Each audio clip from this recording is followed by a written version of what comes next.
ब्रह्मजनों को, सभी ज्ञान प्रेमियों को, सभी तत्वदर्शी जिज्ञासुओं को, सभी गीता प्रेमियों को मेरी ओर से और मेरी संस्था डूअर्स पैराडाइज फाउंडेशन के सभी सदस्यों की ओर से सादर जय श्री कृष्ण।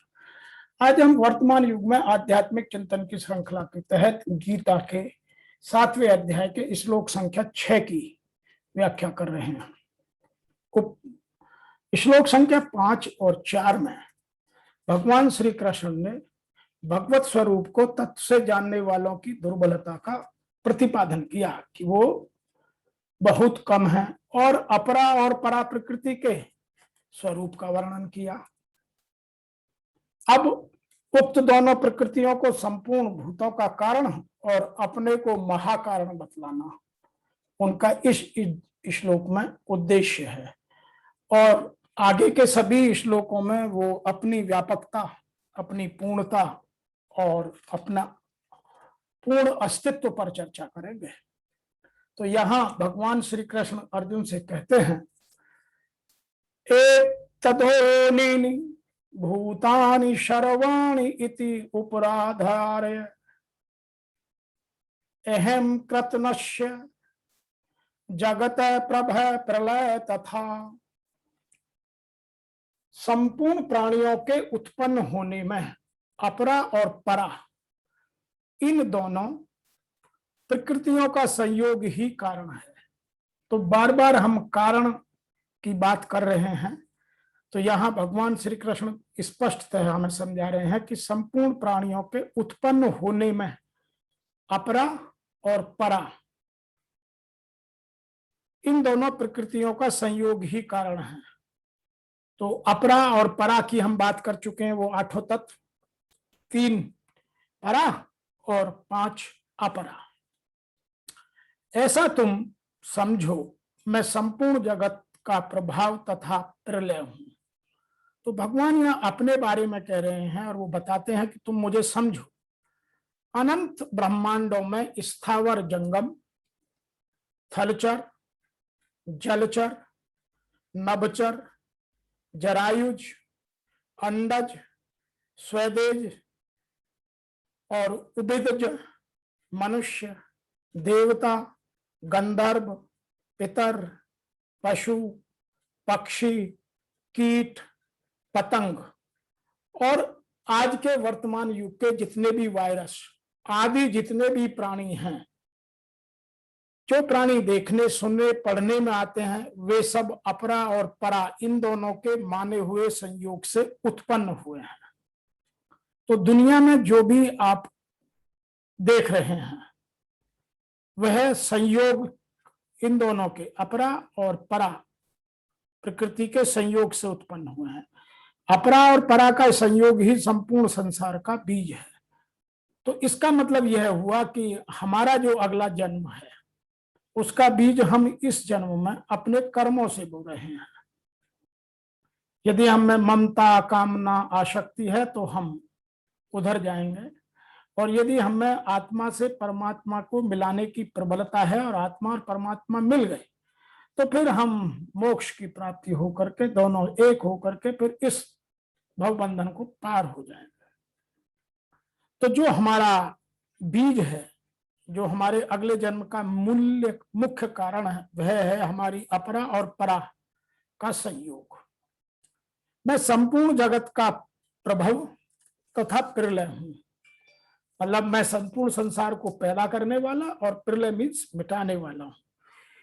इससे भगवान का तात्पर्य यह है कि संपूर्ण संसार को उत्पन्न करने वाला मैं हूं और मैं ही उत्पन्न होने वाला हूं। मैं ही नाश करने वाला हूं और मेरा ही नाश होने वाला है, क्योंकि मेरे सिवा संसार का अन्य कोई भी कारण तथा कार्य नहीं है। मैं ही इसका निमित्त और उपादान कारण हूं। तो इससे ज्यादा भगवान और साफ साफ हमको समझा नहीं सकते। यह जो 7वां अध्याय है, यह भगवान बिल्कुल स्पष्ट रूप से बता रहे हैं कि संसार में जो भी कुछ हो रहा है वह मुझसे हो रहा है। भगवान ही जगत स्वरूप से प्रकट हुए हैं। यह जगत भगवान का आदि अवतार है, अद्यो अवतारम पुरुष है परशस्य, यह गीता के दूसरे अध्याय के 6वें श्लोक में लिखा हुआ है। केवल भगवान ही भगवान है हर तरफ, इसके अतिरिक्त कुछ भी नहीं है। हे अर्जुन, जो साधारण व्याख्या कुछ लोग करते हैं वो इस तरह भी करते हैं कि हे अर्जुन, तुम ऐसा समझो कि संपूर्ण भूत इन दोनों प्रकृतियों से ही उत्पन्न होने वाले और मैं संपूर्ण जगत का प्रभव तथा प्रलय हूं तथा संपूर्ण जगत का मूल कारण मैं हूं। In English, know that all beings have their birth in these, so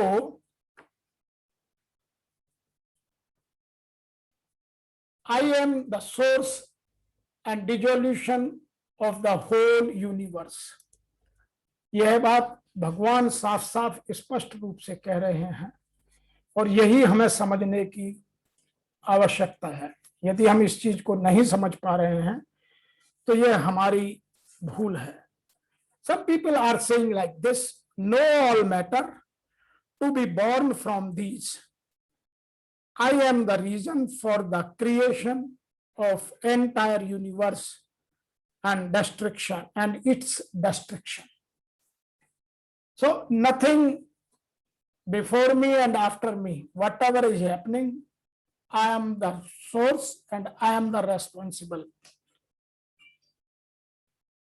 मैं जहां एक बात और भी स्पष्ट कर देना चाहता हूं कि भगवान श्री कृष्ण अर्जुन को कह रहे हैं कि ऐसा समझो कि संपूर्ण भूत एतद्योनिनि,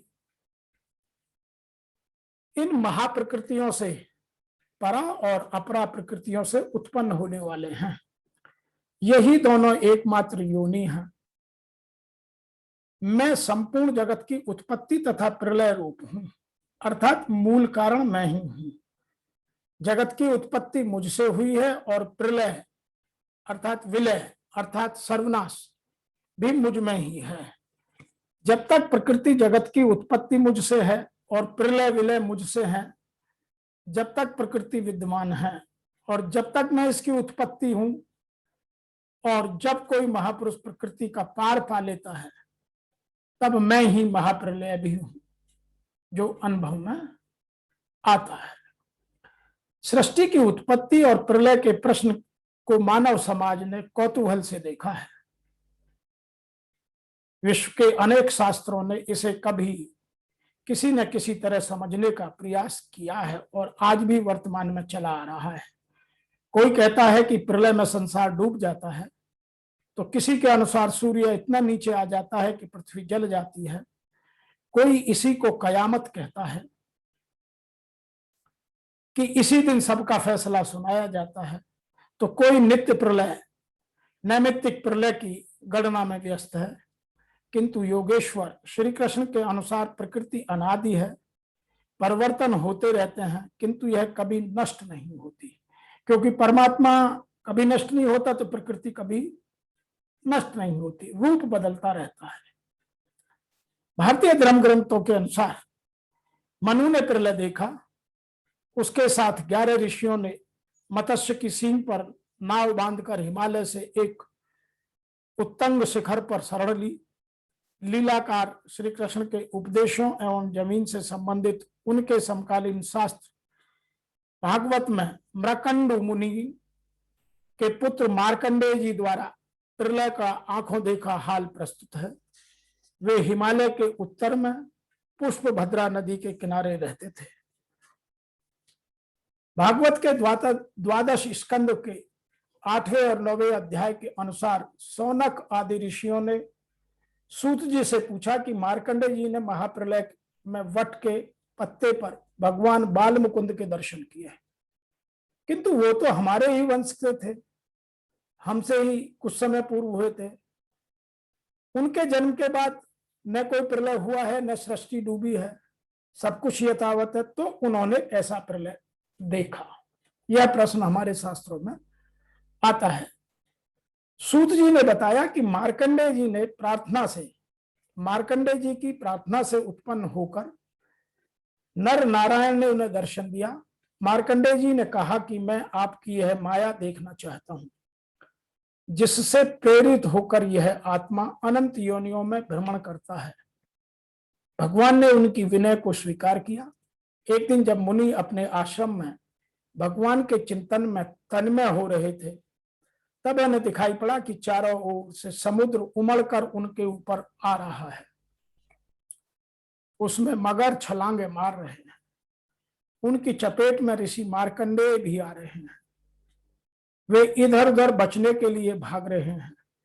आकाश, सूर्य, पृथ्वी, चंद्रमा, स्वर्ग और ज्योतिर्मंडल सभी उस समुद्र में डूब गए।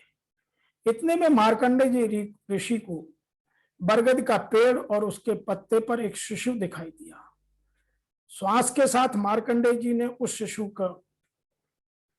शिशु के उदर में चले गए और अपना आश्रम सूर्य मंडल सहित सृष्टि को जीवित पाया। और पुनः श्वास के साथ उस शिशु के उदर से वो बाहर आ गए। नेत्र खुलने पर मार्कंडेय जी ने अपने को उसी आश्रम में अपने ही आसन पर पाया। स्पष्ट है कि करोड़ों वर्ष के भजन के पश्चात उस मुनि ने ईश्वरीय दृश्य को अपने हृदय में देखा, अनुभव किया। बाहर सब कुछ ज्यों का त्यों था। हम कभी कभी स्वप्न में भी बहुत सारी चीजें वो देखते हैं जो भगवान हमें कुछ समय समय पर संवाद देना चाहते हैं, संवाद करना चाहते हैं, लेकिन हम उन चीजों को ध्यान नहीं देते हैं और उन चीजों को व्यर्थ गंवाते हैं। तो मार्कंडेय ऋषि ने जो देखा, अतः प्रलय योगी के हृदय में ईश्वर से मिलने वाली अनुभूति है। भजन के पूर्ति काल में योगी के हृदय में संसार का प्रवाह मिटकर अव्यक्त परमात्मा ही शेष बचता है और यही वह प्रलय है। महाप्रलय नहीं होती। महाप्रलय शरीर रहते ही अद्वैत की अनिर्वाचनीय अनिर्वचनीय स्थिति है। यह क्रियात्मक है। केवल बुद्धि से निर्णय लेने वाले भ्रम का ही सृजन करते हैं, चाहे वो हम हो या वो चाहे आप। यह बात भगवान श्री कृष्ण ने हम सबको इस श्लोक में समझाने की कोशिश की है। यहां कुछ लोग इसे और विशेष रूप से भी अन्य तरीके से भी व्याख्यात करते हैं। जितनी वस्तुएं विद्वान हैं वे पदार्थ तथा आत्मा के प्रतिफल हैं। आत्मा सृष्टि का मूल क्षेत्र है और पदार्थ आत्मा द्वारा उत्पन्न किया जाता है। भौतिक विकास की किसी भी अवस्था में आत्मा की उत्पत्ति नहीं होती, अपितु यह भौतिक जगत आध्यात्मिक शक्ति के आधार पर ही प्रकट होता है। इस भौतिक शरीर का इसलिए विकास हुआ क्योंकि इसके भीतर आत्मा उपस्थित है। एक बालक धीरे धीरे बढ़कर कुमार और अंत में युवा, क्योंकि उसके भीतर आत्मा उपस्थित है। इसी प्रकार इस विराट ब्रह्मांड की समग्र सृष्टि का विकास परमात्मा विष्णु की उपस्थिति के कारण होता है। अतः आत्मा तथा पदार्थ मूलतः भगवान की दो शक्तियां हैं, जिनके संयोग से विराट ब्रह्मांड वर्तमान में दिखता है, वर्तमान में प्रकट होता है। अतः भगवान ने ही सभी वस्तुओं के आदि के कारण हैं। भगवान का अंश रूप जीवात्मा भले ही किसी भी गगनचुंबी प्रासाद या किसी महान कारखाने या किसी महानगर का निर्माता हो सकता है, किंतु वह ब्रह्मांड का कारण नहीं हो सकता। इस विराट ब्रह्मांड का सृष्टा भी विराट आत्मा या परमात्मा ही है और परमेश्वर कृष्ण विराट तथा लघु दोनों आत्माओं के कारण है। यहां भगवान ने यह बात स्पष्ट रूप से कही है कि सब कुछ मेरे कारण है, अतः वे समस्त कारणों के कारण हैं। तो इसकी व्याख्या लोग कई कई तरीके से करते हैं। यदि गहन आध्यात्म के हिसाब से देखा जाए तो कुछ चीजों को समझना होगा। जैसे यहां आया है शब्द प्रभव। प्रभव प्रभव का मतलब है कि मैं इस जगत का निमित्त कारण हूं, क्योंकि संपूर्ण सृष्टि मेरे संकल्प से मतलब जीवों के द्वारा किए हुए अनादिकाल के कर्म जीवों के प्रिय काल में लीन होने पर जब परिपक्व होते हैं, अर्थात फल देने के लिए उन्मुख होते हैं, तब उनसे प्रलय का समय समाप्त होने पर सर्ग आदि में भगवान का संकल्प होता है और उसी संकल्प से शरीरों की उत्पत्ति होती है। तो यहां यह बात समझने की बहुत जरूरी है, क्योंकि संपूर्ण सृष्टि मेरे संकल्प से पैदा हुई है। सदा क्षत है बहुशाम प्रज्ञान ययोति, यह हमारा छांदोग्य जो वेद है उसका एक श्लोक है। जैसे घड़ा बनाने में कुम्हार और सोने के आभूषण बनाने में सुनार ही निमित्त का कारण है, ऐसे ही संसार की उत्पत्ति में भगवान ही निमित्त कारण है। दूसरा शब्द, प्रमुख शब्द है प्रलय। कहने का तात्पर्य यह है कि इस जगत का उपादान कारण भी मैं हूं, क्योंकि कार्य मात्र उपादान कारण से उत्पन्न होता है, उपादान कारण रूप से ही रहता है और अंत में उपादान कारण में ही लीन हो जाता है। जैसे घड़ा बनाने में मिट्टी उपादान कारण है, ऐसे सृष्टि की रचना में भगवान ने ही उपादान कारण है। जैसे घड़ा मिट्टी से पैदा होता है और मिट्टी रूप में ही रहता है और अंत में टूटकर मिट्टी में ही घिस कर मिट्टी में मिल जाता है, और सोने का यावन्य मात्र आभूषण सोने से उत्पन्न होते हैं, सोना रूप में रहते हैं और अंत में सोना ही शेष रह जाते हैं। ऐसे ही है संसार, भगवान से उत्पन्न होता है, भगवान ही संसार में रहता है और अंत में सब भगवान में लीन हो जाते हैं और भगवान ही अंत में शेष बचता है। ऐसा जानना ही ज्ञान है। सब कुछ भगवत स्वरूप है, भगवान के सिवाय दूसरा कुछ नहीं है। तो यहां यह बात जानने की हमारे लिए बहुत आवश्यकता है। यदि हम इन चीजों को नहीं समझते तो फिर हम गीता के उस महत्व को उतना नहीं समझ पाएंगे कि जितना हमें गीता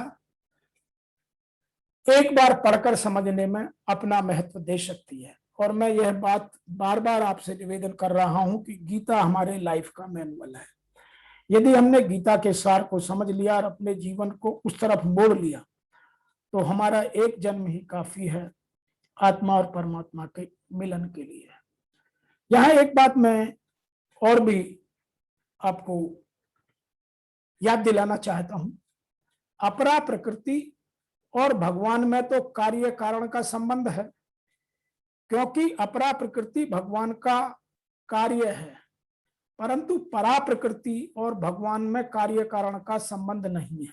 परा में क्या आते हैं? मन, बुद्धि और अहंकार। तो भगवान ने हमें शरीर हमारे प्रारब्ध के अनुसार दिया है, लेकिन इन तीन चीजों को स्वतंत्र छोड़ दिया है। इसलिए इसका संबंध भगवान में कार्य कारण से नहीं है। और यह तब हो सकता है जब हम सब कुछ निष्काम भाव से कर्म कर भगवान को साक्षी मानकर भगवान के सामने समर्पण करते हैं। अन्यथा भगवान ने हमें स्वतंत्र सत्ता, स्वतंत्र जीव बनाकर अपने कर्मों का भोग भोगने और अपने नए जीवन का अगला पन्ना लिखने के लिए हमें यह मानव शरीर देकर इस मृत्युलोक में भेज दिया है। क्योंकि परा प्रकृति जीव भगवान का अंश है, कार्य नहीं। इसलिए अंशी की ही दृष्टि से भगवान जीव के कारण कहे गए हैं, कार्य के कारण दृष्टि से नहीं। तो कार्य करने के लिए हम स्वतंत्र हैं, क्योंकि हम परमात्मा के अंश हैं, इसलिए उसके अंशी हैं। तो यहां यह बात जानने की आवश्यक है कि हे अर्जुन, तुम ऐसा समझो, संपूर्ण भूत इन दोनों प्रकृतियों से उत्पन्न होने वाले हैं, परा और अपरा। और मैं संपूर्ण जगत का प्रभव मीन्स उदय काल, उसकी उत्पत्ति, और प्रलय मीन्स अंत। मैं ही इसकी उत्पत्ति हूं और मैं ही इसका अंत हूं। जो पैदा हुआ है वो भी मैं हूं और जिसने पैदा किया है वो भी मैं हूं। जो पैदा हो रहा है वो भी मैं हूं और जो मर रहा है वो मैं हूं। अर्थात संपूर्ण जगत का मूल कारण मैं ही हूं। यदि तुम मुझे पाना चाहते हो तो मुझे समझो। आज के इस 6वें अध्याय के 7वें अध्याय के 6वें श्लोक की व्याख्या में इतना ही। फिर आपसे शीघ्र मिलते हैं। तब तक के लिए आप सभी को मेरी ओर से, मेरी संस्था डूअर्स पैराडाइज फाउंडेशन के सभी सदस्यों की ओर से सादर जय श्री कृष्ण।